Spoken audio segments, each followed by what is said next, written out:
Good afternoon, ladies and gentlemen, and welcome to the Yourgene Health PLC Capital Markets Day 2022. Throughout this presentation, the meeting will be fully recorded and a recording will be available post the meeting concluding. Before we submit, we'd like to submit the following poll, and if you would give that your kind participation, I'm sure the company will be most grateful. And I'd now like to hand over to Lim Rees, CEO. Good afternoon, sir. Good afternoon, and thank you very much, and welcome everybody, and thank you for coming to this first virtual event that we've held for 2 years. I'd like to welcome the guests that we have here in person today.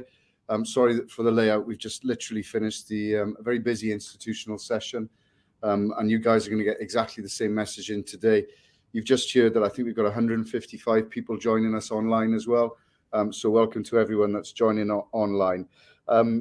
For those that have pre-submitted the questions, I think we've got a couple of those. We will be answering them as part of the session today.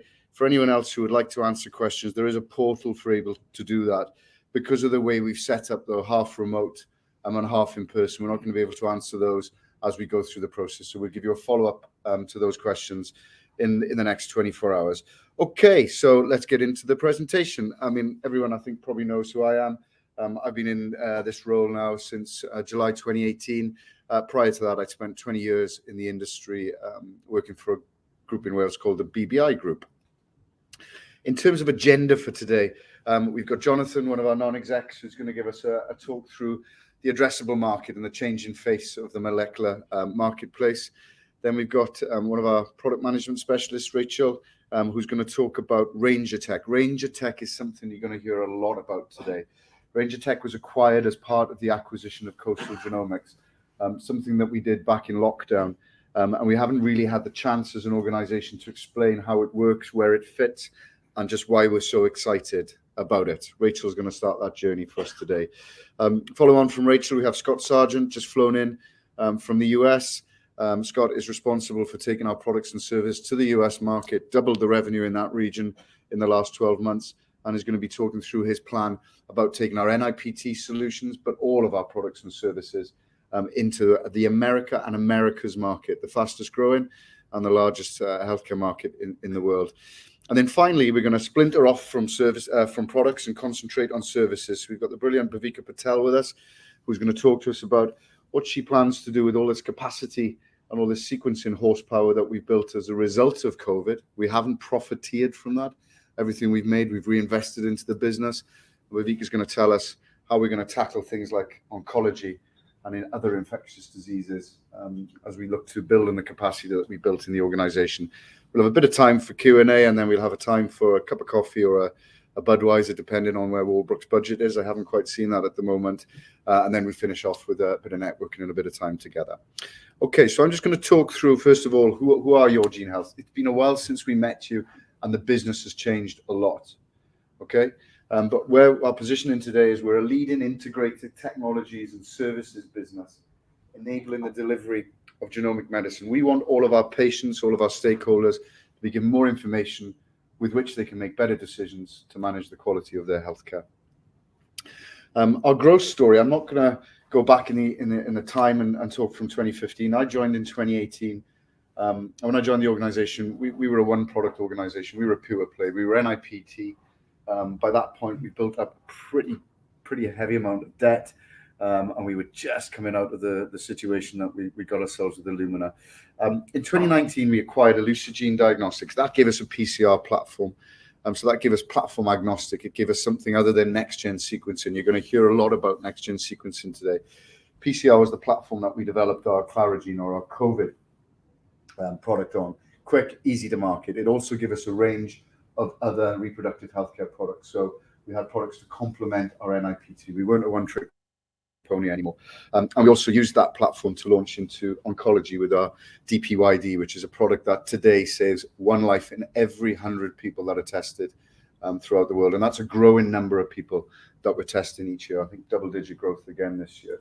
In 2020, we continued the acquisition route. We bought Coastal Genomics, which gave us Ranger Tech. The reason I keep mentioning Ranger Tech is it forms a big part of our presentation today. It's a really important part of our messaging to give you guys. And we're looking forward to the team explaining that. We bought Genomics X5, which effectively brought us Bavika and all that energy that has turned from a 500k business to 20 million pounds worth of business under Hayden's leadership this year. We also, further on in the year, recruited Scott, started to expand into America. Scott signed some pretty big contracts with some of the blue chip organizations, and he's going to talk about what that means and how that integrates into the US market. It's always been a big ambition of mine to take more from the US market. Scott's going to articulate today how we do that.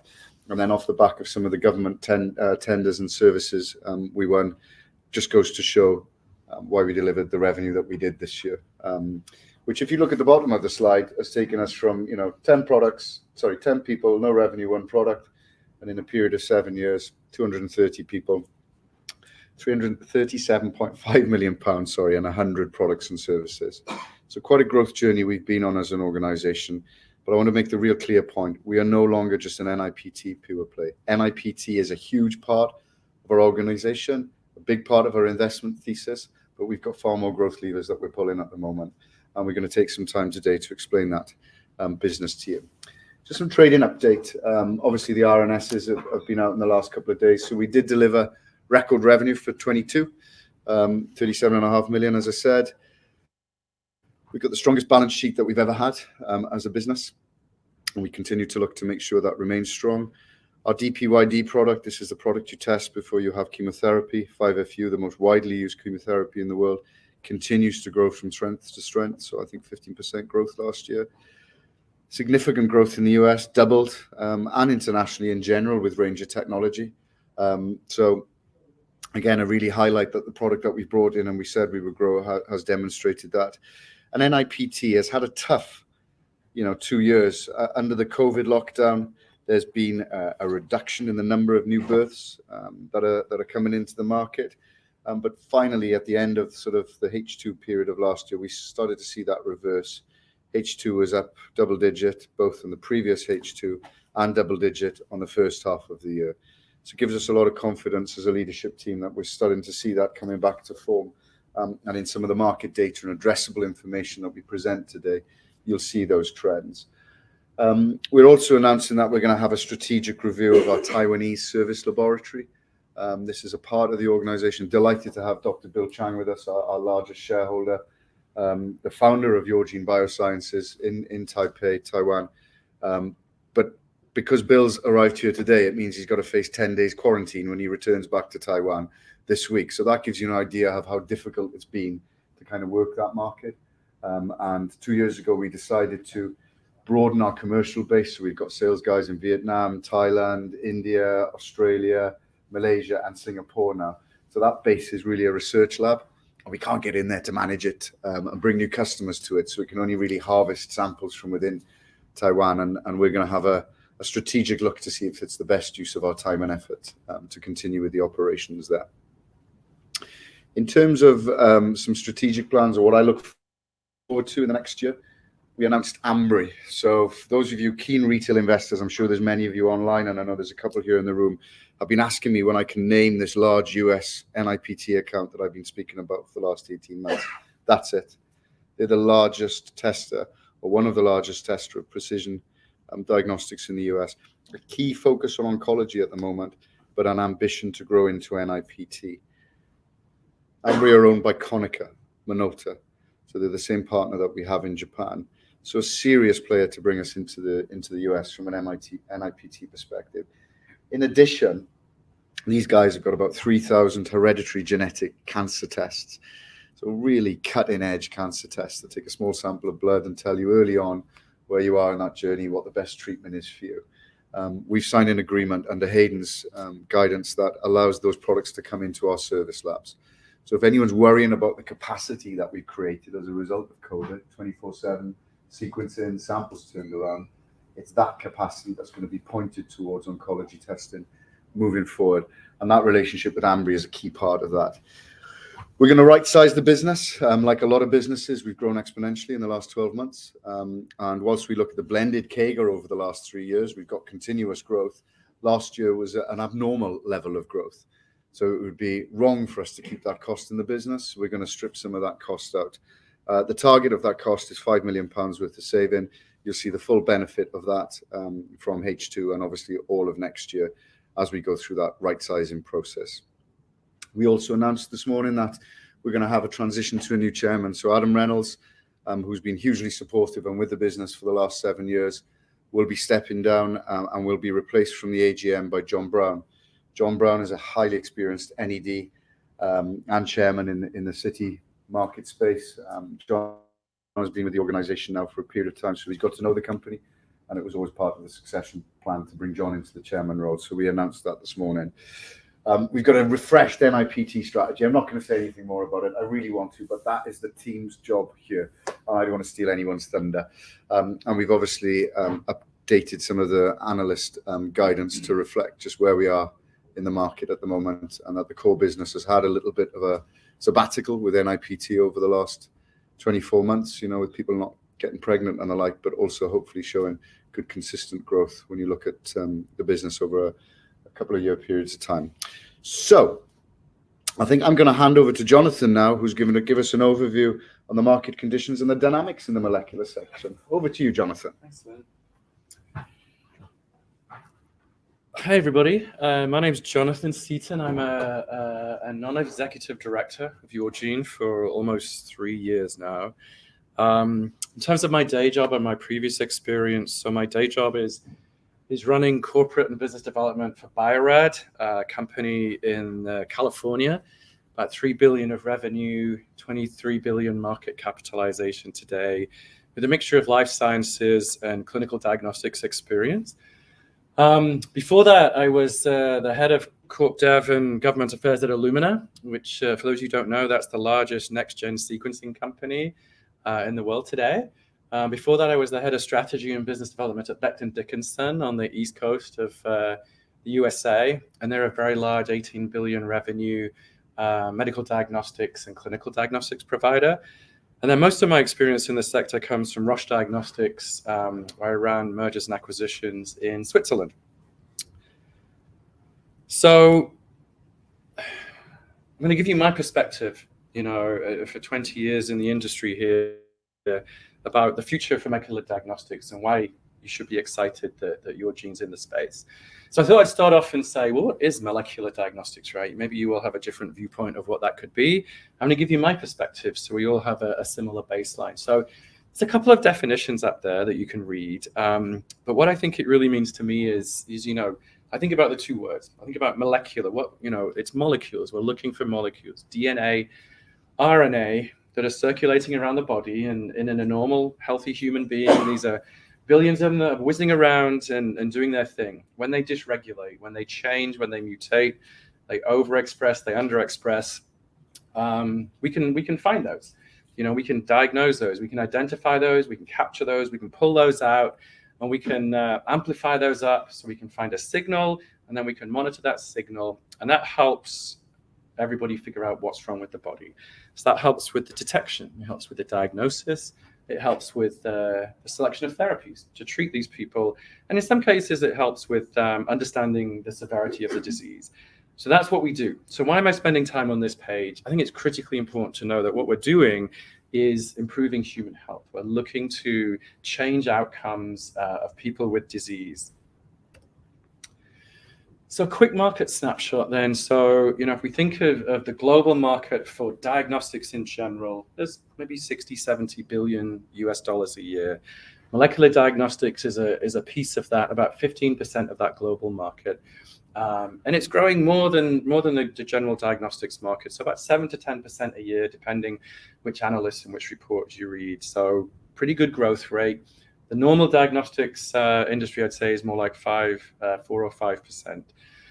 And I pulled out a couple of drivers here that at least I see from where I sit in California. Obviously, COVID has been a huge driver over the last couple of years, and I'll touch on this in a slide a little bit later. But other infectious disease testing pretty much forms most of the basis of the molecular diagnostics market.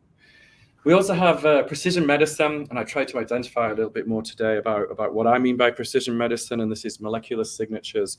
So looking for changes in DNA, RNA, even proteins, as we look at cancer diagnosis. We have obviously non-invasive prenatal NIPT and then genetic screening. At the bottom here, you'll see just a little graph that shows you the growth. So it's doubling every 5 or 6 years when you think about the molecular diagnostics market. As we think about some dynamics, I thought here I'd pull out some of the things that I think are most attractive. So first one is obvious. It's a large market, double-digit billions, and it's growing somewhere in that 7 to 10%. Because we are generating assays that are changing patient outcomes in human disease, we can have very strong pricing and very strong margins once we have these products on the market. Importantly, I think bullet number 3 here, that we're delivering tangible medical value. When I say medical value, I mean improved outcomes for patients. But we're doing this across the entire continuum here. So it's not just patients, it's doctors, it's healthcare systems, it's hospitals, it's lab directors. Everybody in this system benefits from the use of these technologies. Because we invest a lot of money in the clinical trials, because we invest a lot of money in the intellectual property to protect the discoveries and the innovation, we typically enjoy a very long amount of protection with regards the intellectual and the regulatory barriers. And this creates something of a moat around the assays and the products that we have that increase the risk or the barriers for new entrants who are coming in. And then the final piece here is it's a global opportunity. We're not just limited to the UK. We're not just limited to any one country. It's a global perspective. 190 countries, in the world today are using molecular diagnostics. We can access patients in each and every one of those countries. Let me turn to risks for a second. So, when a market is this attractive, this profitable, you get a lot of competition, right? So no surprise, all the big players are here, as well as a handful of small players. Because it's so innovative, because it's so disruptive, the landscape is ever changing. So we're constantly striving to stay ahead of other competitors and other people doing the same kind of work. So my particular area of expertise, mergers and acquisitions, I thought I'd spend a slide just talking about what I've seen here in terms of valuations and activity. So from my view, M&A has been unprecedented. The last 2 years, in molecular diagnostics, I haven't seen anything like this in terms of the numbers of deals that I've seen and the aggregate deal value of deals that have been done in this space. Valuations are running as high as I've ever seen. They've come off the boil a little bit as we've seen the market change ever so slightly and the market correction, but they're still very, very high, at least 8 or 10 year highs from what I've seen.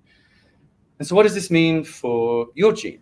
Well, a couple of things. I think one is, a lot of companies are flush with cash.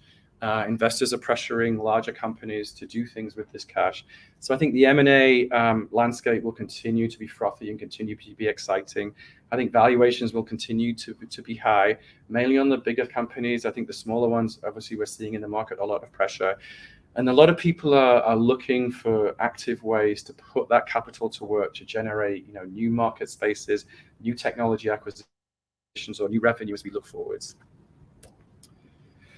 So let's talk a little bit about COVID. So, it was something that none of us predicted. It changed the world as we know it, professionally and personally for a lot of us in the last 2 years. What can we say about it? Well, we know routine lab testing pretty much shut down for a few months. I think that's pretty much completely back. At least from the world I sit in, we're almost back to full volumes of what we saw before. Many therapeutic companies completely pivoted. Many diagnostics companies completely pivoted, went into COVID, made a lot of money. Everyone's pivoting back now to the regular and routine testing. And we're all trying to get back on track to figure out what the new normal looks like. You see at the peak, millions of COVID tests a day. That's obviously not going to continue. But the demand for molecular testing in general did continue. We're seeing, companies like ours and others are the front page of the mainstream media. We're talked about on social media. I feel like molecular diagnostics was at least for me something of a backwater in healthcare. Therapeutics always got all the great news and the great coverage, and I think COVID, one thing that it's done, at least from my perspective, is it's jettisoned to the top of most people's agenda. As I was driving here this morning, and my taxi driver was asking me where I was going, I told him I was going to give a presentation for a molecular diagnostics company, and he said, "Oh, is that PCR?" Right? How many taxi drivers do you think knew about PCR 5 years ago? I can tell you that's zero. So everybody knows about what we're doing, and the challenge is how to take advantage of that, how to catalyze that into execution and growth. The last point I'll make here is the install base, right? So the instruments we access, the technologies we work with, the install base has doubled or tripled. For the company I work for, Bio-Rad, we were placing 1,000 instruments a month on one stage, with a demand for testing. Those are all still out there. They're looking for revenue. They're looking for menu. They're looking for partners to bring additional tests to their instrument install base so they can make money. Final point, COVID isn't going away, right? It's going to be with us forever. I defy anyone to predict what that looks like, how it will be. I can't tell you. I don't think anyone here is going to tell you. It's definitely changing. I don't know what it's going to be, but everyone needs to be COVID relevant from now on, not COVID dependent. So what does this mean? Well, the good news is we play in all of these pieces. We play in 80-90% of what is the molecular diagnostics market today. As I think about the 4 vectors that are the largest subsegments in the highest growth areas, non-invasive prenatal medicine, we have products on market there, precision medicine, infectious disease, and the genetic screening. We have products on the market developed with disruptive technologies. We have teams in place, and we are making money in all of those in all of those segments today. That's great. What else do we have? Lynn mentioned it earlier. You're going to hear more about it today. Ranger. So this DNA size selection technology, not only does it enhance the offerings that you see at the top of the page, but it stretches across the entire molecular diagnostics continuum. So in areas where we don't play, in diseases we don't play, in countries we don't play in today, we can build partnerships, we can connect to all these different vendors and providers and improve their assays, improve their performance, go into labs where we don't have relationships today, and play across the whole spectrum of the molecular diagnostics market using this fantastic enabling technology. And my last slide. So, I wanted to kind of pull this together for you guys with a couple of so what. So this is an amazing market. Molecular diagnostics is an incredibly attractive market, one of the best and most interesting markets in healthcare today. And we're in it. We're embedded in it. We have leading products, and we're in the fastest growing market segments. Ranger technology can enhance what we're already doing and improve and expand on our addressable market into all of these different areas. And I hope as I paint the picture of what's possible, I hope the guys that follow with me, and I hope you'll agree that they will kind of fill in the gaps as how we're going to execute against that. And that's all I have for you today. Thank you, Jonathan. And we very much appreciate the effort you've taken to fly overnight and be with us today. It's very, very much appreciated. Okay, so I think next now, when we're making investment decisions, you have to make sure there's an addressable market. Jonathan has demonstrated today there's a very much an addressable market that's growing fast. Rachel's going to come and join us now and talk about why this Ranger technology product is so good and the impact it's going to have on the market. Over to you, Rachel. Thanks, Lynn. Good afternoon. I'm really excited to be here today to talk about the opportunities that we've got with Ranger technology, and I'm going to try and do that in the context of our strategic product roadmap. So a little introduction to me. I've been with Yourgene for 9 years. I was part of it as a startup company. I think I was payroll number 7 through the door. I joined as one of the lead scientists developing the Iona test and took that to launch.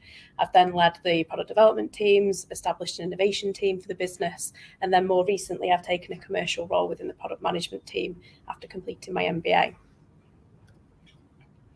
So I'm going to take you through today an introduction to the technology and the benefits of Ranger technology, which I hope I'm going to be able to convey. And that will nicely lead us into some of the growth drivers in the markets and how we're going to leverage those benefits. And then I'm really excited to be able to share a snapshot of some of our most compelling case studies that we have in the liquid biopsy section. So I say liquid biopsy or any sort of sample that can be taken as a blood test. That Ranger technology has great applications for. So let's kick off with Ranger technology. Now, we've gone around the houses trying to come up with an analogy of how to explain how Ranger technology works and what it does. So we've got our value proposition on the slide and how it works, but the best analogy we've come up with, and we think it's a really neat example, is that it's like looking for tons of needles in a haystack, and Ranger technology is the magnet that pulls those needles out. So if I think of that in terms of our NIPT application, if we take a sample of the mother's blood to test for an IPT, we are looking at very, very small amounts of fetal DNA from the growing fetus that is diluted in the mother's blood and circulating. And what Ranger technology can do is it can effectively enrich and purify that fetal DNA. It doubles it compared with what would happen without Ranger technology. And that enables us to give more pregnant women results where other competitors wouldn't be able to give results on those samples. And how does it do this? So it's the only automated, scalable system available to size select and enrich that fetal material through our machine vision algorithms. And the benefits of doing this enrichment is that we can either improve the performance as a test, as I say, we can give more pregnant women a test results, or we can reduce the cost of actually running the test. So as a test provider, we have advantages conferred from that. And the challenge of size selecting this, because why aren't more people doing this? So the challenge of automating these size selection processes are that as you run the samples in parallel through the gel, they'll move at different speeds. And to be able to automate at scale for high throughput lab clinical customers that we want to target, we really need the samples to all be collected at the same time. And the technology that I've sort of mentioned on the slide, don't worry, I'm not going to go into too much scientific detail today, but this enables us to be able to have those advantages over our competitors. So we have a much more precise, repeatable, higher recovery rates in our scalable automated systems that nobody else can do. I would also say at this point that for an established technology, we have a very strong IP position with the methodology that is allowing us to scale this to high throughput customers. And we also have investment in strengthening our IP portfolio in terms of how we use size selection in our applications. So we have patents pending around use of size selection with NIPT, and also to allow us to move away from sort of standard blood collection tubes and work with sort of the cheaper blood collection tube that anybody here who's ever had a blood test would have, which I'll talk a little bit more about later with the case studies. So let me introduce you to the product line. We have 3 different platforms that allow us to take advantage of 3 different market channels. We have our research platform, the Lightbench, and our Yourgene QS250 for our clinical grade applications. Both of these are sort of low to medium throughput instruments. And then for our big sort of mega labs that Scott will talk a little bit about later, we have the Nimbus Select. And this also integrates the automated assay aspect as well as the Ranger size selection technology as well for our customers. But it's not just about the platforms. For every platform we place, we need to sell our specialized automation compliant scalable size selection cassettes. And with these cassettes, we have our reagent kits. You can see there I've got an example of one of our clinical reagent kits that is associated with our NIPT line. But we have a multitude of reagent kits that go with different applications. And as we broaden our clinical portfolio, we will be introducing more and more reagent kits there. I'm particularly excited about the software because it's internally developed and it handles all of the applications and analytics that the Ranger technology is capable of. Although today I'm only talking to you about size selection, but it does have other functionalities.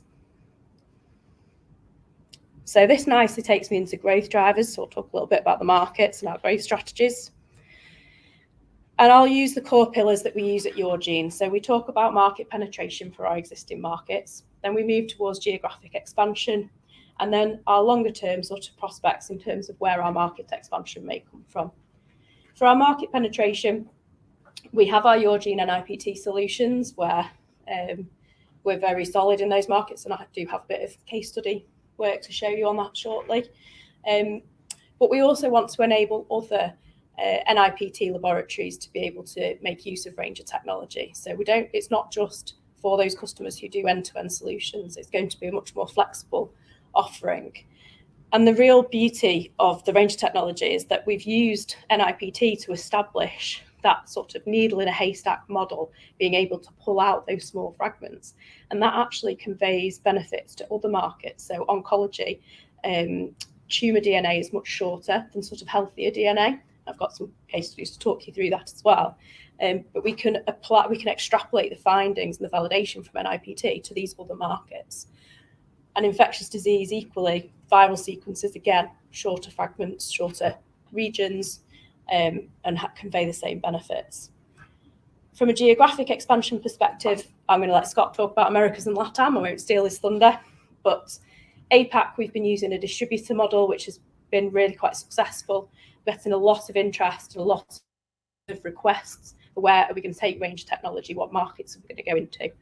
And EMEA is a really exciting time to be putting Ranger technology in. The NHS Target trial for liquid biopsy oncology, as the Christie's, I think, published in The Guardian a couple of months ago. Very, very interesting sort of trial data. Ranger technology would really convey some improved performance and cost benefits for partners of that ilk. In terms of the longer term, looking to enter the RNA size selection market and our RNA vaccine development piece with gene synthesis, this is really interesting. We're all sort of very aware, much more aware of vaccine development over the last sort of 24 months. But you maybe, I guess this probably isn't too much of a shock, but there is new regulation and legislation that they have to start to report fragment sizing now during the development of vaccines. And that is something that Ranger technology puts in a very good position to be able to offer. And we already have sort of vaccine providers coming to speak to us about being able to convey this capability.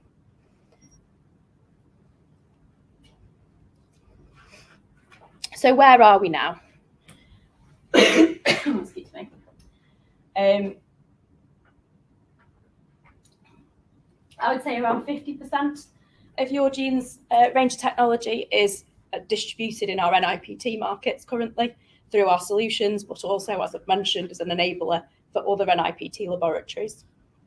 We have a research space that's quite heavily populated. And the really exciting piece is this liquid biopsy oncology, where we have customers in that preclinical lab workflow piece, which is sort of 6 to 12 months to typically get Ranger, well, any validated workflow for sort of a clinical workflow. But because of our experience in regulatory and our understanding of Ranger technology to be able to deploy this, it's a real driver. It's a unique driver for why customers want to come and work with us. Where do we want to be in 5 years' time? We obviously want to be a lot bigger as Yourgene, and we want to use Ranger as strong roots and foundations to sort of capture these bigger markets. And you see these market shares have grown. So liquid biopsy, 50% of the Ranger technology business, but split across the NIPT, oncology and infectious disease, conveyed from that ability to extrapolate the findings of the technology in NIPT. Gene synthesis is a huge emerging market that we've already got quite a big customer base in. Can see that growing further and further. And I've mentioned the RNA piece already. I think the really interesting piece here is that these markets don't already exist, and we are creating these markets through Ranger as a true disruptor because people don't already size select in these applications. The introduction of size selection is conveying such benefits to their downstream applications that they are willing to put this into their workflows because they are improving their test performance so significantly and saving them on their costs that we are effectively creating markets here. So nicely, it segued into my addressable markets. I won't say much on the TAMs, other than that they're referenceable in the appendix and nice double-digit figures. But I think the main piece I'd like to take from here is the strong, good SAMs that we have available for each of the individual markets. And this builds on our experience as an NIPT, sort of excellent provider as NIPT. It helps us expand that portfolio, but again, extrapolates those findings from NIPT into the oncology liquid biopsy markets for people like Grail and Guardant. They would be sort of the targets that would be wanting to adopt Ranger technology. Infectious disease, a little bit later to the party, because the discovery that viral sequences are shorter than it's been well known for a long time that fetal DNA and tumor DNA in cancers is shorter, but viruses is a little bit later to the party, hence a sort of smaller addressable market, but it's very quickly catching up. And I think the main takeaway here is that by moving into these markets, what we're aiming to do is give cancer patients earlier diagnosis or be able to detect infectious disease better. So actually the presence of a virus in a sample, which is currently not possible. Which nicely takes me into a couple of case studies that I'd like to share with you. I don't think I'll cover this slide because I'm hoping that the magnet and the needles in a haystack has sort of conveyed the importance of us being able to isolate those shorter fragments and how Ranger technology really enables us to do this and improve that performance. But my first case study really has got to be our own portfolio. So we have our NIPT offerings that have had Ranger technology embedded in them for up to the last 3 years. Excuse me. And that we've processed approximately 235,000 samples. That is not an insignificant number and is very much established and validated the technology and benefits of employing Ranger technology from our performance perspective. So by doubling that fetal material from the fetus, we are giving more pregnant women better, well, our results compared with providers who would not be able to give a result. For an example, Illumina will only report fetal fractions down to about 4%. We can see down to 2% with our test. And excuse me, the number of women between that 2 and 4% is exponential. So we are giving many more test results to women than our competitors. Also means our failure rates are lower, which helps with our costs. And it actually also means we can put more samples on every test that we perform. So our throughput's increased.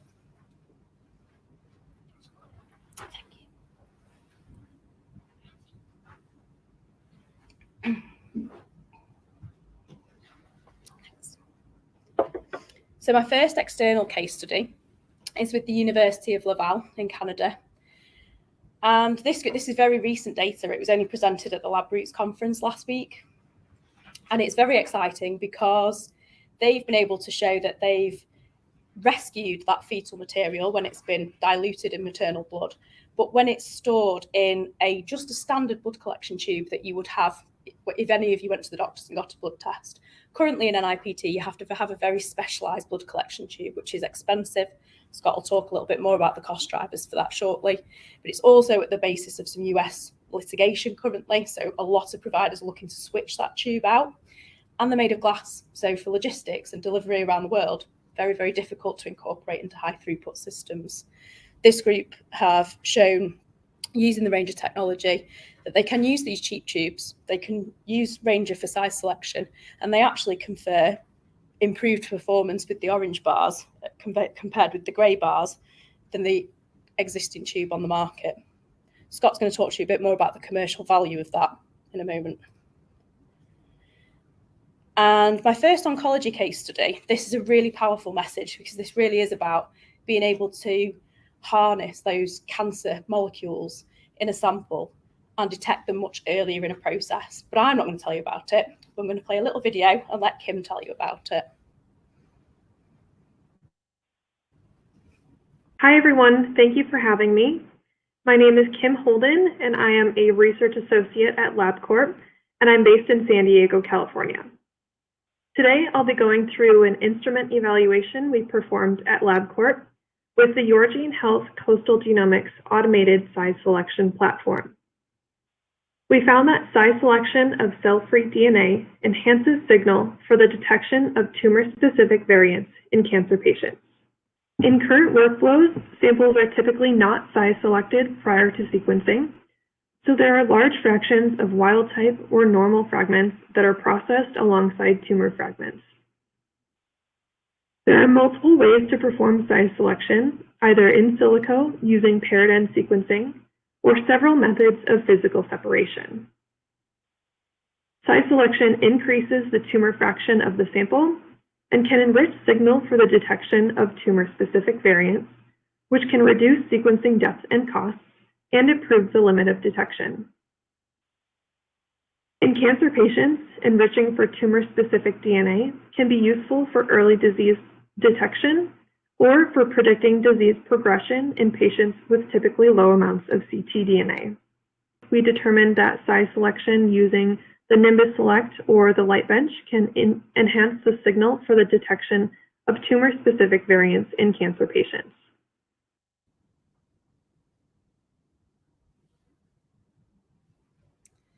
So hopefully that was clear, but I guess to summarize, so Kim works for one of the mega labs in America, LabCorp, and she presented this work at Lab Roots back in November last year.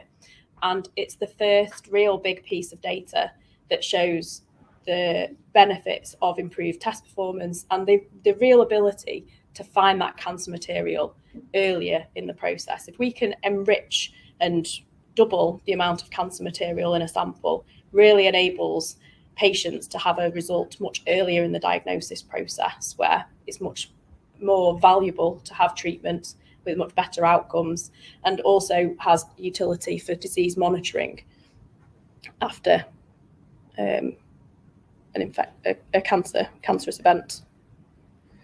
Let me just go back to full screen, bear with me.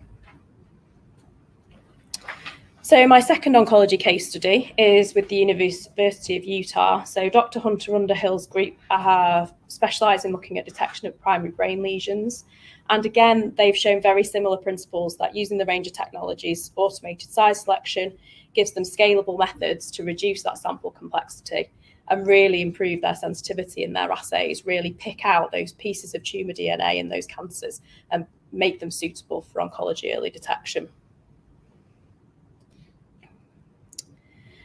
Moving into a slightly different liquid biopsy infectious disease, the group at University of Washington have looked at enriching viral sequences within a sample. So viral sequences are a little bit different. So these are DNA viruses, like your adenovirus, your common cold virus, or your herpes simplex virus. And these are diluted really by our host DNA. And they're very difficult. Historically, infectious disease diagnostics for these conditions have been limited by the ability to actually detect the virus that's been diluted by our host DNA.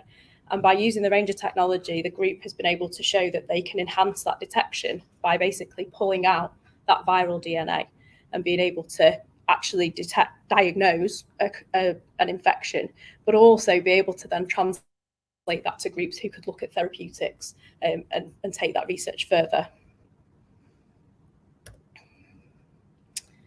So I guess I just want to summarise. I'm going to finish with a short film with the Light Bench in action. And I just hope that I've been able to convey the excitement that we really feel at Yourgene about the opportunities that range of technology has given to Yourgene, both across sorts of different genomic applications, but healthcare markets as well.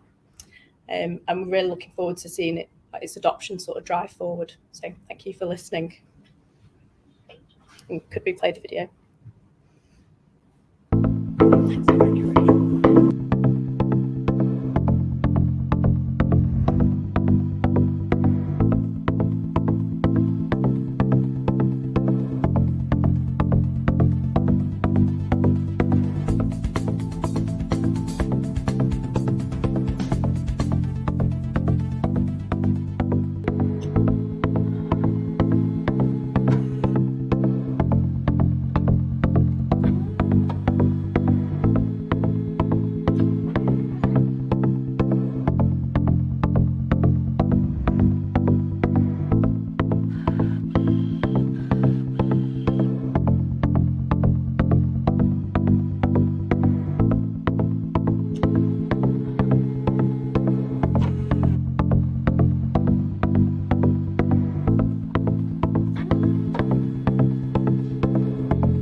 Thank you, Rach.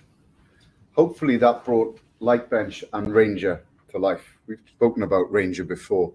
The investment thesis was quite simple. We'd buy it, we'd incorporate it into our NIPT workstream, we'd have a differentiator in the marketplace. What we didn't realize was how disruptive this technology could be right the way across anyone who's taken a blood sample and sending that sample to a lab and testing that sample in the lab. More cost effective to do it, you can do it more quickly, and you avoid IP in the marketplace, particularly nasty IP in the US. This is a very, very, very important product for our business. So thank you, Rachel, to bringing that to life.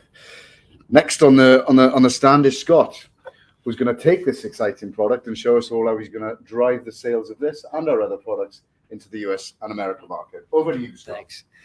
Hi, I'm Scott Sargent. I started with the company about a year ago. I'm the Vice President of Sales for Yourgene Health in the Canada, US, Latin America market.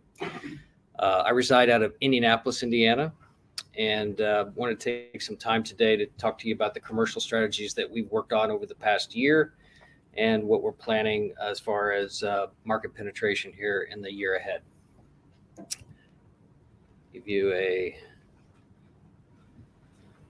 I'll also mention a little bit about my background. I've spent my entire career in the clinical genomics diagnostic testing space. I've worked at QIAGEN. I've worked at Illumina, specifically in NIPT testing. I've also spent 14 years at Roche Diagnostics on the molecular PCR side of the business. So I've had a lot of exposure to both the PCR and the next-gen sequencing development in the diagnostic space. And I was excited to come to Yourgene to help decentralize NIPT testing away from what you'll see as a pretty controlled market from Illumina's perspective. So NIPT in the US was one of the first clinical applications that applied next-gen sequencing.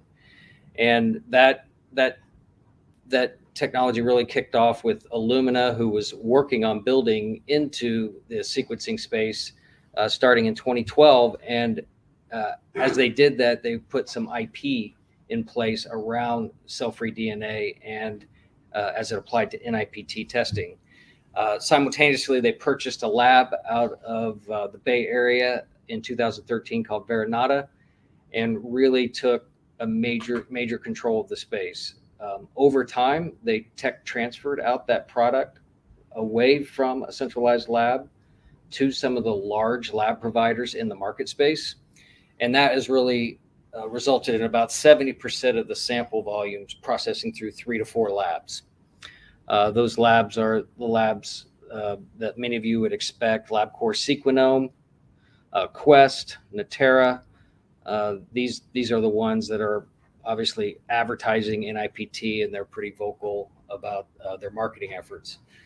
The other 30% of volume is probably in roughly 25 to 35 what I would title regional reference labs. These are laboratories that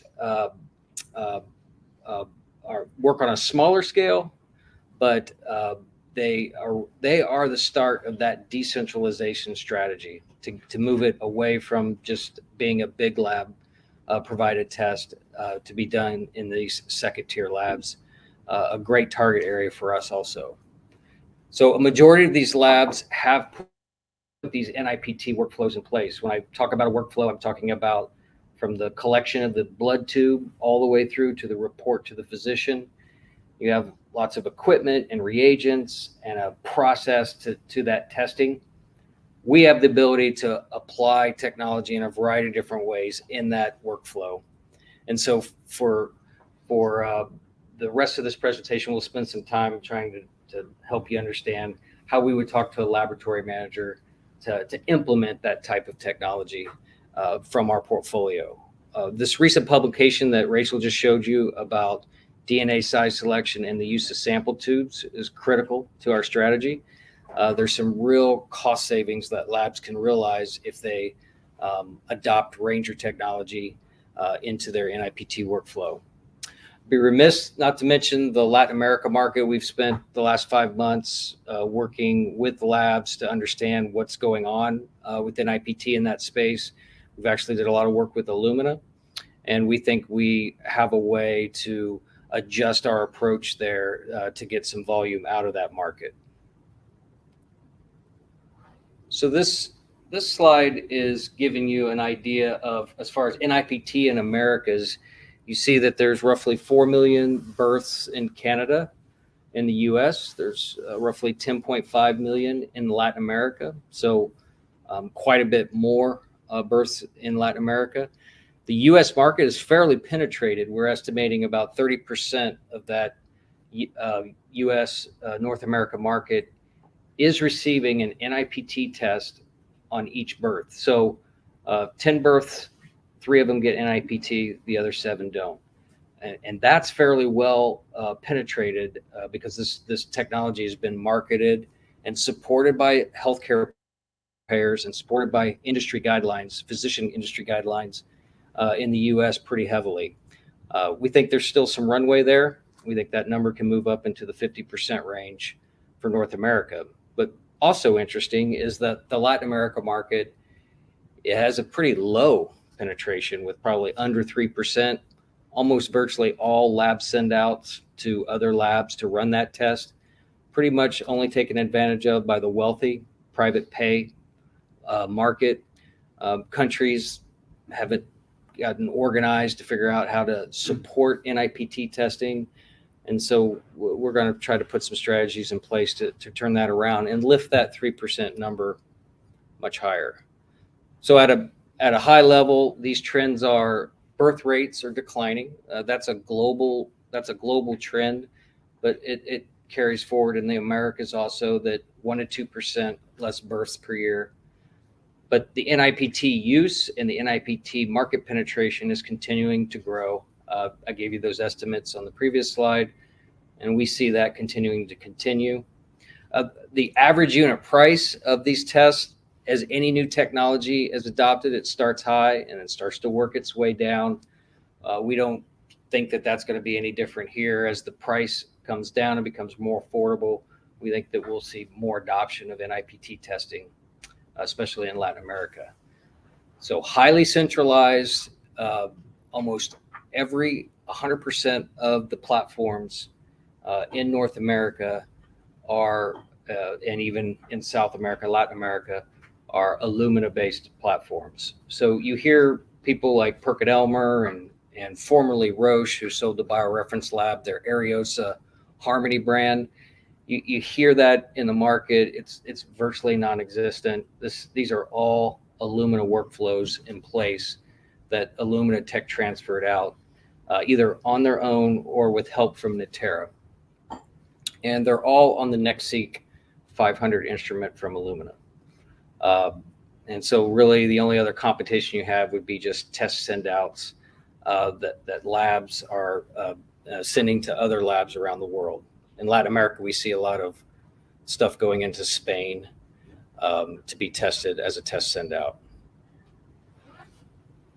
So this is a bit of an eye chart, but if we just focus on the blue numbers and the blue line first, these blue numbers represent the numbers in millions of patients receiving NIPT. You can see how there's been that steady growth from 2012 up to 2020, where we're a little over 1 million tests in the Americas being run with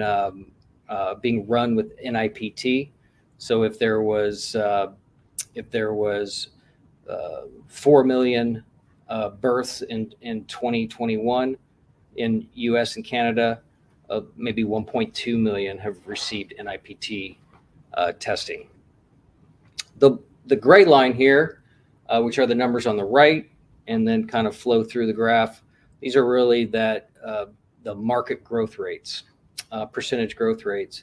So you can kind of see from 12 to up to the pandemic, double-digit increases in the numbers of tests being run, a bit of tapering during the pandemic as people just weren't talking so much about the reproductive process. But we see that picking back up for a couple reasons over the years ahead, and building almost up to the point that we could see anywhere 3 to 4 million of these 14 million tests being run on NIPT. The big driver of that will be a little bit around the affordability and the health insurance access that people have to actually having an NIPT test run. So as you heard in a couple of previous remarks about Ranger technology, what Ranger technology is essentially allowing us to do is to open up the conversation at the lab level about the importance of putting a new step in for NIPT testing. NIPT testing it's important to remember that existing provider, Illumina, has no DNA size selection technology in their workflow. So the comparison point here is it isn't being done at all. And then you have this group, us, coming forward to say, hey, you should consider doing the sample prep technology in your lab because you could realize some benefits. So most labs are like, well, first of all, I've got a solution in place in those labs that I mentioned to you. But what is it that I could realize from implementing this technology? And so what we explain to these customers that by deploying Ranger Tech as a sample prep piece in their workflow, it could be in their existing workflow, or it could be with our solution, which has it baked into the entire workflow initially. But through either direction, they could get some real economic benefits for their lab. And I have these 3 bullet points here and the 3rd bullet down that really capture this. The first game-changing change would be the fetal fraction enrichment. So the Illumina platform requires a 4% fetal fraction or the test is thrown out. That's a really negative thing for a lab. A message for a lab to deliver to a physician is, we're sorry, we tried to run your test. It didn't hit our quality standards, so you're going to need to go back to the expectant mother and ask them to take another sample. We have to have another sample in. That is uncomfortable for the physician. It's uncomfortable for the pregnant mother who now starts to worry, well, why didn't my test run? What happened? Is there something wrong with my baby? Now I got to schedule a test and I got to go back in and they're going to recollect and I got to wait 2 more weeks. And so that no lab likes that situation, and they want to reduce that situation as much as they possibly can. We're offering that ability to implement a step in their process that would increase their fetal fractions so they would hit those cutoffs in a much easier way and avoid some of that. So you could see, we've heard labs report as much as an 8% failure rate due to fetal fraction. You're going to hear from Bavika in a moment. We run NIPT daily or weekly in our lab, and we have under a 1% failure rate. What's driving that is this Ranger technology. That's what's allowing that lower failure rate to happen. The second bullet here is around the EDTA tubes that you heard Rachel mention. She did it in the context of this slide when she presented in her presentation. So this was exciting for us because so exciting for us that we went out and filed IP on it. So that's how exciting it was. We had worked with the University of Laval. They had asked for us to participate in this study. We were very interested right away because it gave a chance for us to see what our technology applied to the samples would do for fetal fraction compared to the Streck cell stabilization tubes. These tubes are very expensive. They range from $8 to $10 a piece. The EDTA tubes could be as simple as $1. So that's a pretty vast difference in pricing for these tubes. And much to our pleasure, a lot of this data came out very positive. The orange bar was what Rachel was pointing to. That's the EDTA tube with the SS. That's not Scott Sargent. That's size selection. Size selection actually enabled a higher fetal fraction. So your axis over on the left is the fetal fraction percentage. We ended up with higher fetal fractions than the accepted standard on the market. The accepted standard on the market is the Streck tube. The entire world uses Streck tubes for NIPT testing. Almost nobody uses anything else. In fact, the only other company that has even a claim around EDTA is us If you are in England and you want to send a test, our claims right now is that you can send it with an EDTA tube within 24 hours. However, we're taking a look at this data, which we can stretch it out to, we're working on the data, whether it's 3, 5, 7 days. We believe that we can demonstrate even better fetal fraction performance from the EDTA tube.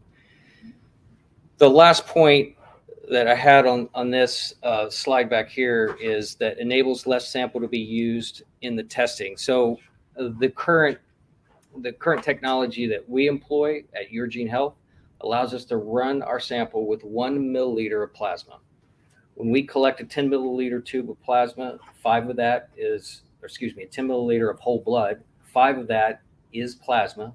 We use 1 mil, leaving 4 mil, which enables us, if something goes wrong in the testing process, we got sample to go back to and rerun the test. In fact, we could go back and run it as many as 3, maybe 4 times. The Illumina solution on the market, that whole market that I shared with you at the beginning of the presentation, they have to use the whole 5 milliliters to run their test. And that is important, because that is what puts them at risk to having to go back with that message to mom that we need to redo your test because we didn't have our quality standards met, which, by the way, means we didn't hit the fetal fraction numbers that we were looking for, or you just have a breakdown in the lab on your equipment. So what a lot of labs do to prepare for that is they tell the doctors to collect 2 tubes of blood. So that's 2 Streck tubes filled with 10 milliliters of blood. And that expense means that it's not just $8 to $10, it's $18 to $20 that they've spent on collection tubes. And if we can just use 1 tube and tell them that tube could be the EDTA tube, that gets these labs' attention, because they are covering the cost of those tubes. The doctor isn't paying for them. One overarching message is one big victory that we've had this year is we have actually taken Ranger technology and put it into a large testing lab that is now live with NIPT testing in the US. That lab, when they kicked off the project, they agreed to go along with our technology simply because they can improve their fetal fraction. They have never even been presented with these other 2 bullets that I mentioned on this slide. They haven't even been presented with the ability to do these 2 things also. So we're really looking forward to communicating this message. We'll have to continue generating data in the market that substantiates and gives evidence behind the ability to do this. We'll continue to work on that, but we really see Ranger technology as the way to crack the door to actually get these labs to talk to us and figure out if they like us and trust us. And as the conversation proceeds along, we believe that in the regional reference labs, they'll actually consider our full workflow, which would enable that 1 mil of test sample to be used rather than the 5 mil that Illumina offers today.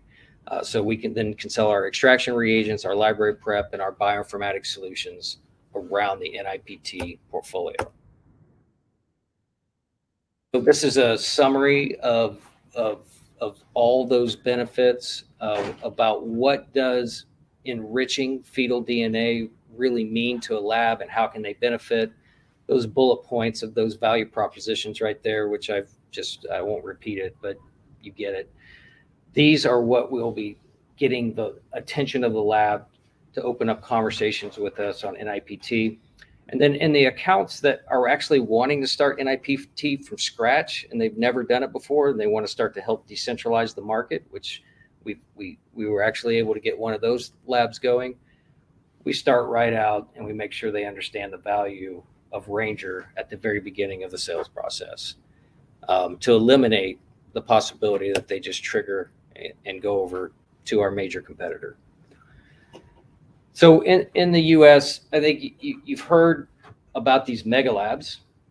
So 3 to 4 mega labs dominating 70% of the volume. We've converted one with Ranger technology.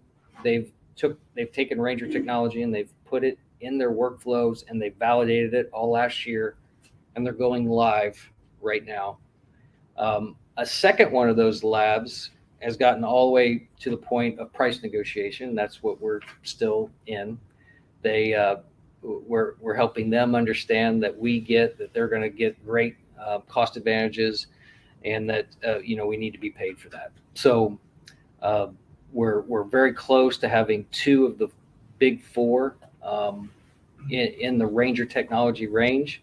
Probably those aren't good targets for us to put in our solution. They have been working on that solution for years. They have it in place. This is our best bet to get in and have a piece of that NIPT market in that high volume space. The regional reference labs, however, are probably a good, reasonable target for us to open the conversation with Ranger, talk about some of these benefits that they could realize, and then pivot into, why don't you just displace your current solution and come in with ours? They may be under contract for another couple of years. We might have to wait it out, but we can get the table set to where we can take over that volume. And then I didn't mention test send-outs. I'm excited that this is the first time that I can start to participate in the test send-out market. What that means is that in Latin America, when we meet customers and they've never done NIPT, they might want to try it. So now I have a lab in the US I can send that to be run on Yourgene technology, or I could send it to Bavika in the UK and they can run it for a fee also. So we'll be mentioning that as a way to start the relationship with new customers as we move forward, which we weren't really enabled to do that before.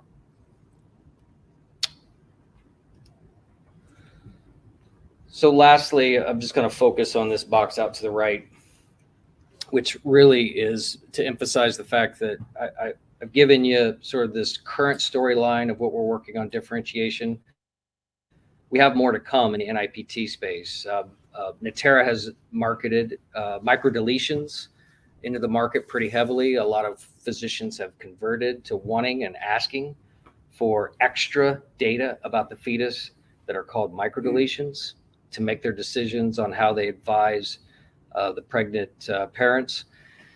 So these microdeletions is something that we've been working on, and we're ready to launch this summer. So stay tuned. You'll hear more about that. We also feel like we can outmaneuver Illumina to some extent in the sense of actually making our NIPT solution work on their other platforms, which are MiSeq, small benchtop, and NovaSeq, $1 million instrument that does super high volumes. We're going to situate our bioinformatics so that we can do bioinformatic reporting off of those 2 instruments to unlock some more potential of the market, because these instruments are out in the market. Thousands of MiSeqs in the US and 400 MiSeqs in Latin America. So we feel like that will be a way to reduce the batch sizes, get people started early, and encourage more NIPT growth. And then we have our eye on some new technology also that we think can bring NIPT costs down for a limited amount of data. And we're going to be working aggressively to bring that to market, either with a partner or ourselves. So in summary, this US NIPT market, it's mature in a sense, but it's only 30% penetrated. There's probably we can probably get this market to 50 to 60% penetrated before 2030.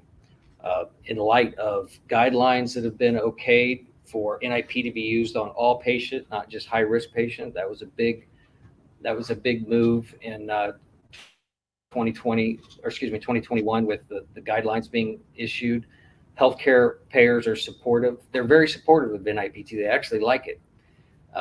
And they don't mind paying for it because they feel like there's critical information that's delivered early on in the pregnancy. Remember, NIPT is conducted at week 10 of the pregnancy, so it's very early on with this simple blood test.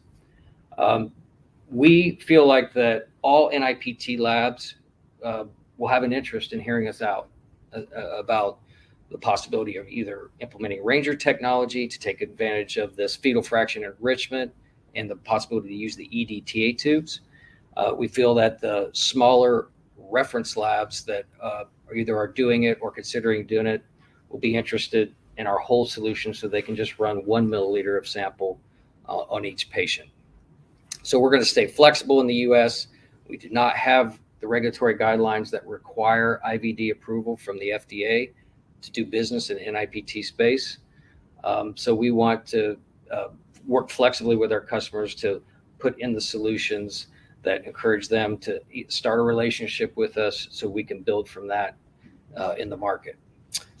Lastly, this final point around executing on sales and marketing plans. So we have marketing plans. As this evidence comes out, we'll be rolling it out to the field, LinkedIn, Google Ads, participating in trade shows.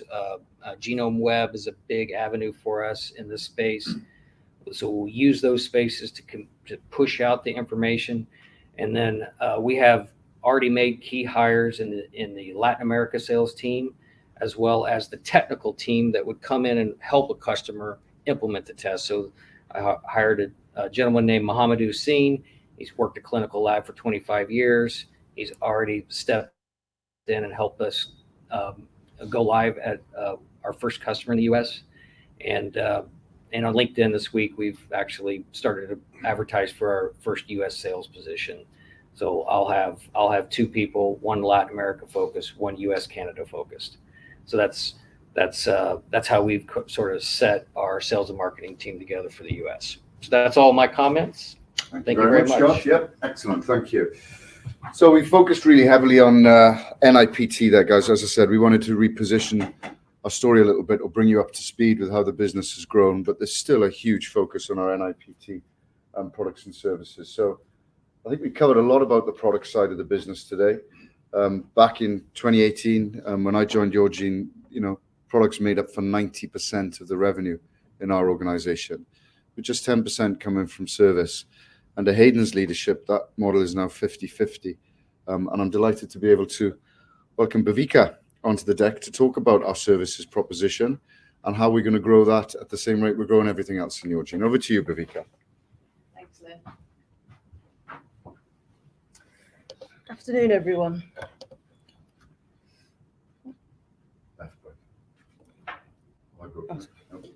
It's working. So I'm Bhavika Patel. I'm the technical director in our services division. I joined Yourgene in 2020 through the acquisition of X5 Genomics. Previous to that, I worked in the life science industry for about 13 years in companies such as AstraZeneca, Oncology, PPD, working in drug discovery right through to clinical diagnostics. So before I joined the business in July 2020, talking through how we would really integrate X5 Genomics into the current Yourgene business, had various conversations with Lynn and John and Hayden in particular, who really asked that, what's going to drive this? What drives you guys as a team? And we were really excited to be part of such a growing, advancing market. And secondly, that we like to challenge. And this first slide really shows that, boy, did he give us a challenge. And what we found, I guess, in the last 12 to 18 months was really transformational growth. And COVID was the catalyst behind that. So in September 2020, we brought together essentially three very complementary businesses. So two of these businesses already sat within Yourgene. So this was the UK NIPT Service Lab, the lab that Scott and teams in other commercial teams would be sending out tests to as they need to, and then the Type A service business as well. So we integrated X5 into this business and then really supercharged this and brought the best of these businesses together. Now, this really allowed us to tackle COVID head on, which we absolutely did. We saw very quick acceleration in that commercial growth. The operational growth came with it. The talent and the expertise grew in this space. And we really won in the PCR arena, both in private and public testing. We want to stay true to our goals that we set in September as well. We ensured that we were accredited as a medical laboratory, and we actually found ourselves to be the first UK laboratory to be accredited for COVID-19 sequencing. And in the November, the government, the UK HSA, actually approached us to leverage our regulatory capabilities and our sequencing capabilities that we all had, and just to build that up to a large-scale service for variant surveillance. I mean, we very quickly, in the way that we did with PCR, brought that capacity up in weeks, a short number of months, to a daily capacity that we'd normally see in about a year. So we really, really supercharged this, showed that we could do this with PCR, we could do this with sequencing, and we found ourselves today essentially having a high throughput laboratory with a great infrastructure. And what that's really done is essentially accelerate that roadmap. Where we are today, about a year ago, we would have thought we'd be here in about 3, maybe even 4 years' time. So just to touch on our customer base before talking about some of these technologies and services, it's diverse. We cut across 3 kind of key channels. Pharma and biotech through life cycle services. So one of our largest pharma partners, AstraZeneca, has actually been a customer of ours for nearly 19 years. So today at Yourgene, previously at X5 Genomics, and actually through various other businesses, so through Hologic and GenProbe. And one of the reasons that they like working with us and they continue to work with us is the fact that we offer these services, that kind of life cycle service, which means that we can work and provide services to them throughout their pipeline. So very early in the research and discovery stage, right through to the clinical trials. And not only can we offer these services, we can actually give them access to great technology through our partnerships, Ambry Test being one of those. We continue to work with healthcare professionals, this being clinicians, again, both private and public systems. Our reproductive health space and the healthcare professionals in this space includes midwives, OBGYNs, sonographers, and then more recently, retail pharmacies. In the last 12 months, one of our key customers, essentially, and probably our largest customers, was through institutions. That was really driven by COVID. And we continue to work on research programs and large institutional tenders and frameworks. So we do have a focused portfolio, but it is varied and extensive. So we are leaders in genomic medicine, and we stick with that is through from technologies to services, and we kind of put these into three key areas. So we've got technologies such as PCR. So this is obviously a technology that everyone knows about. Even John's taxi driver understands PCR. This is a really basic genetic technology, powerful, but very much a yes/no answer. There's other technologies that give a little bit more information. So microarray is used as more of a screening tool. So we can get hundreds and thousands of yes/nos, but they're very fixed. And the next generation sequencing, which we've heard about today, obviously our flagship product sits on this technology, really allows you to get into the nitty gritty of that. And there's much more thorough assessment of this genetic material. Next generation sequencing in itself is a large market space and really growing in double digits. What we can see throughout these technologies is actually we can cut through various therapeutic indications. So reproductive health, still a core part of what we do. Oncology, the biggest market in this space. Infectious disease, we're here, we understand this, it's going to be around, and there's other emerging markets here, such as rare diseases. So we talk about NGS, just a little bit about what it actually is. So what next generation sequencing is a technology that allows us to look at billions of DNA strands and sequence those in parallel, which means that we can get really precise results at high accuracy, high speed, and nowadays fairly low costs, which is really revolutionizing clinical diagnostics. And we're learning more and more about how we can apply this great technology. And there's various strategies in the way that we can do this. So 3 kind of key areas that are there on the slide. So we can look at the genome. So some of you would have heard of whole genome sequencing, and this looks at everything in your DNA. Then there's exomes, which essentially looks at around 1.5% of the genome. But that's all the real clinically relevant information. A lot of that clinical information actually sits within the exome. And this is an area that we really want to focus on to ensure that we're giving a thorough assessment with the right bits of information. And then essentially looking at more targeted regions. And this could be one gene, or this can be little hotspots. And essentially the difference between those 3 strategies is cost. Sequencing the genome costs significantly more. Sequencing the exome, which is only 1%, is a lower cost, a significantly lower cost, but you actually get all of that great clinical information. And there's an even lower cost for targeted regions, but you might be missing some of that critical clinical information. So whole exome sequencing, so this is sequencing of those coding regions in the genome. And because all that clinical information sits within there, so 97 to 98% of that clinical information might just be within the exome, it's really seen to be an important diagnostic tool. And really growing in clinical genetics. So many studies now are really seeing immediate clinical impact here. And we're really able to use this technology and this strategy to have a real impact on human health. And with it comes a broad application. So this can be used for early diagnosis, undiagnosed causes, through that thorough genetic assessment, understanding family history of hereditary disease. So this examples of this would be such as BRCA testing, using this in clinical trials, and also using this in a wider sense for clinical, but starting really early in the research phase.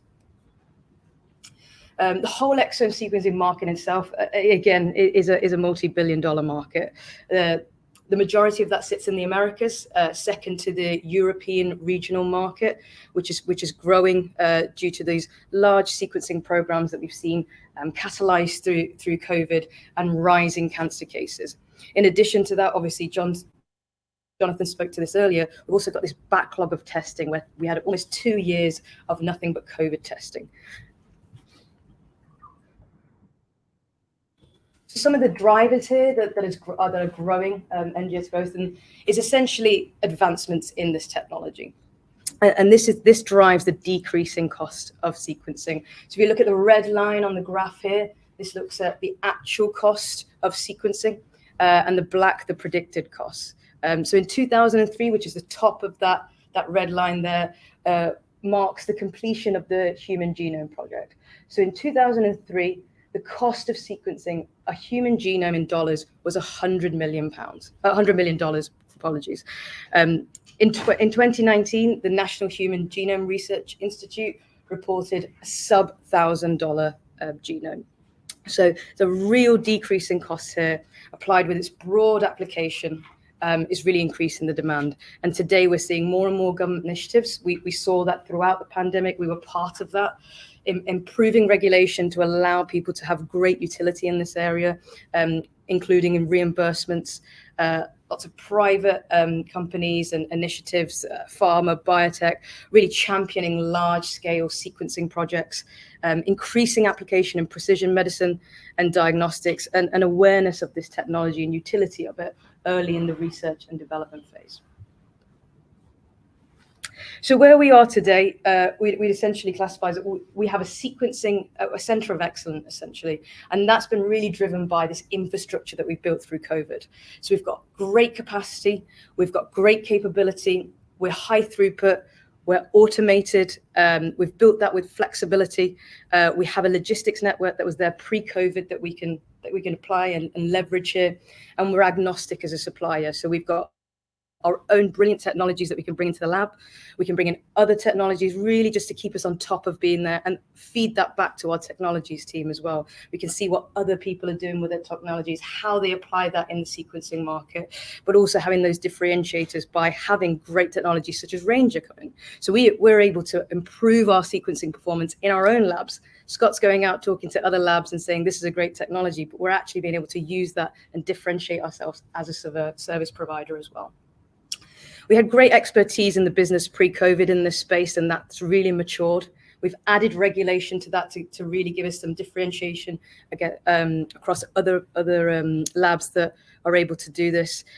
We enhanced our automation capability, and we have the ability to handle the large amounts of data that come here and really give that data into informative value where a clinician can make the most of it. Also want to leverage on our partnerships, our distributors, and our commercial presence across territories. So initially closer to home, so our lab is actually based in Manchester, where our headquarters are. So around the UK, Republic of Ireland, which is only hours away, 30-minute flight, couple of hours in a drive, continental Europe, where there's a real need, but also where we've got that strong commercial presence, those key partners in the Americas and the Middle East. So just touching on some of these services, clinical services that we have. We've talked about reproductive health. We've talked about oncology. Exome sequencing has real utility in oncology. And what we're finding with our growth and some of that presence that's come through COVID is we've got healthcare practitioners actually coming to us, asking us to use exome sequencing for their cancer space, really helping them to tailor treatments and get there early. We're able to bring precision panels into the space. So essentially, these are a range of profiling tests, a little bit more focused, as we talked about before, those targeted regions, and we could do that ourselves in a customized way. We can take off-the-shelf kits, but we can also bring in great partner tests with the likes of Ambry Genetics. And in the middle there, we've also got this ability to bring on some kind of novel tests and bring that into a regulated space. So Mantra Diagnostics is a company that we've actually worked for many years early in the research stage, and they're a spin-off from the University of Manchester. So the man in Mantra actually stands for Manchester, and they've developed quite a unique RNA signature. And this signature allows us to understand the oxygen status of cancers. And this is really important. More hypoxic tumors they can reoccur after surgery. They may not respond to conventional therapies such as radiotherapy, chemotherapy, and immunotherapies. So this really informative information that the physician can have to their hands early in the stage to really make a change. We've already seen clinical utility here. So for example, we have a study that's just come out with Mantra that essentially 30% of, we see improved outcomes, survival rates in 30% of bladder cancer. So we're able to take this test for this lab, be their chosen service lab provider, and regulate this and offer this out as a service. So reproductive health, where we're really focusing on is to complement that whole journey around NIPT. So we offer that NIPT service with our Iona NX technology, but actually we can support before and after that prenatal stage. So preconception, when expected parents want to understand their hereditary risk, and particularly in severe and rare diseases, but also through past that prenatal journey into postnatal. So when baby's born, they've gone through all this testing, they know that it's safe, they know that it's healthy, and they want to carry on that process and really take advantage of what we can do with genetic tests. And that's something that we're currently actively under review and pursuing. So in summary, what do we have? Essentially the tools, the infrastructure, and the expertise. What we know is that we're in the right markets. They are growing, and they're growing at pace. There's an unmet need, not just because of the ability of these types of technologies, but that backlog that's come through COVID. Great opportunities to the point where people are actually coming to us to help them with these opportunities. Where we really, really excel is bringing on those partnerships, giving people access to great technology, whether that's through well-established leaders in the US, such as Ambry Genetics, or spin-outs from the university that have spent years and years and years perfecting some of these impactful genetic signatures. And we do that in a very agile way, and we've been able to see that by doing that, we've been very reactive as needed, and we've really shown that throughout COVID and throughout the last 12 months, essentially. I'll pass it back over to Lynn. Brilliant. Thank you, Bhavika. Thank you very, very much. Okay, so we're coming to a close now, guys. So just before we pick up some of the questions that were sent in advance, the investment community at the moment is in a strange place. We've had this COVID situation for the last 2 years that have turned things upside down a little bit, as Jonathan mentioned, not just personally, but professionally. Things have been different. We've come out of COVID and we've gone hurtling into a challenging geopolitical situation in Eastern Europe. So, the markets are behaving in a way I haven't seen in my 25 years in the market. However, I still believe that the fundamental investment decisions and the criteria in which you make investments are the same. Number one, you need an addressable market. Jonathan has explained today that we have an addressable market, a fast-growing addressable market, and as an organization, we're not just in NIPT or reproductive healthcare, we're moving into oncology, we're moving into consumables. So tick for me, addressable market is there. Then if you've got an addressable market, you need to take something into that. Rachel has explained, we've got products, and those products have got barriers. Either the high IP, the high regulatory that they need to achieve to be able to be utilized in the market and sold into clinical settings. But they're also getting IP around them, which gives them a lot more value. And that's something that we've never really ventured into as an organization before. We've talked about IP, but never in that way, normally on the other side of the fence. So for the first time, we've got our IP that we're taking to market. So we've got an addressable market. We've got products that we take. The next thing you look for as an investor, I think, is can you take these things to market? You've got the best product in the world, but if you've got nobody to sell it, it'll sit in the warehouse. We've flown Scott over today as a good example of how we are taking these products to market. A guy who knows where all the installed bases of Illumina are in the US. A guy who's worked for QIAGEN in multiple different platforms. A guy who knows what he's doing, doubled the growth in that market in the first 12 months. And that is replicated in Australia, where we've got our Southeast Asia head of sales, Rob Henke, also ex-Illumina, Darren Merengiberg in Europe. These are talented guys that we've brought in over the last couple of years. So we've got a route to market. And then finally, I think, when I think about investments, the fourth for me is diversification, because things happen. We have an NIPT product. People stopped having babies as much as they used to during a pandemic. They may have been practicing a little bit more, but they stopped the actual, going through with the final thing. And so, to have diversification so you can manage the peaks and troughs in market dynamics is important. And what we've seen from Bavika, under Hayden and his team's leadership, is that we've developed a service side of the business that's got some real reach into the market now. Yeah, okay, we made a lot of growth in COVID. Lots of companies did. Lots of companies took all the cash out of that, are up for sale now. We reinvested that. We put the effort back into the business. We believed in this capacity. I've spoken to you before about this and told you that we wouldn't have only made that decision if we thought we could utilize those capabilities and capacities to drive more future growth outside of COVID. And I think what we've demonstrated today through Bavika's presentation is there are multiple levers to pull. There's no one silver bullet there. You're looking at 6 or 7 different growth drivers in 6 or 7 different markets and technologies to give us that growth. I think finally for me then is the why. Why do we do this? And when we hear stories about our technology being used to identify cancer quickly, you identify cancer quickly, you treat it. It is that simple. To look at tumors that are not accessible to treatment and finding out that a little bit of oxygen, I know it's not that simple, Bavika, but I'll dumb things down, can make that kind of difference. My wife has fought cancer for the last 12 months. She waited 9 months for a BRCA test. We'll be able to do that in a couple of days. So we make a difference with the products and services we take to the market, which is why I'm very proud to share the presentation today.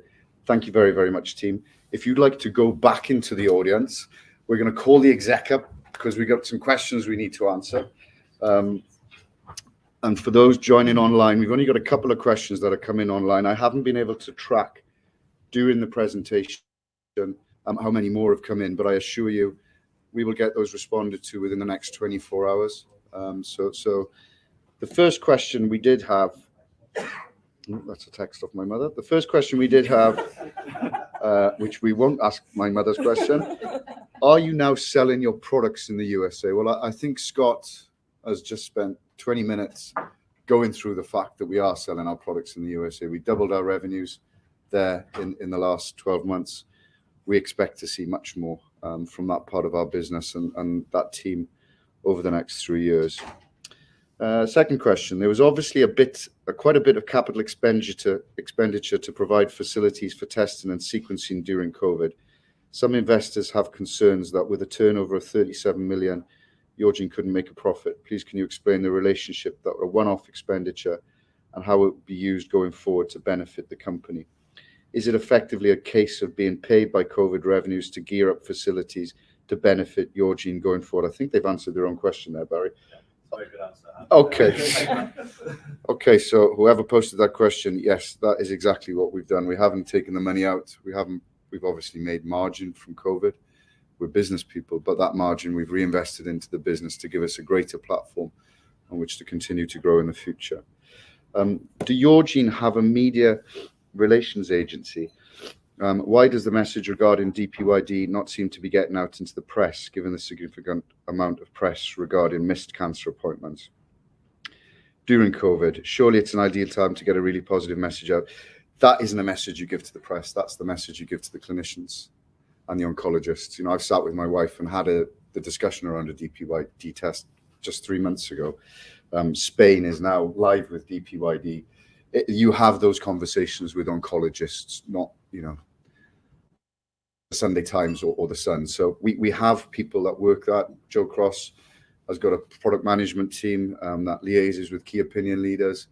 And if you look at DPYD as an example, 2 years ago, nobody heard about the test. Nobody was aware of it. It's now mandatory in Wales for every newly diagnosed cancer patient that goes on 5FU treatment. I think it's 6 of the 7 genomic hubs in England. Reimbursed in France, Holland, just gone live in Spain. And one of the things we didn't have time, because Scott can talk, to cover off today was that there are 22,000 machines in the US that could run a DPYD assay, that we have reimbursement for that product in the US, and that we're working with key opinion leaders. So, yeah, I think pretty well covered from that perspective, team. So those are the pre-screen questions. So we're going to call it a day now, I think, for the listeners online. As I said, we will pick up your questions and deal with them post this presentation. So I'm going to close you out now. I don't know how to do that, though. Yeah, no problem, Lynn. Thank you very much indeed. Okay. And thank you to the entire company for your update today. Could I please ask investors not to close this session, as we'll now automatically redirect you for the opportunity to provide your feedback in order that the management team can really better understand your views and expectations. This will only take a few moments to complete, but I'm sure will be greatly valued by the company.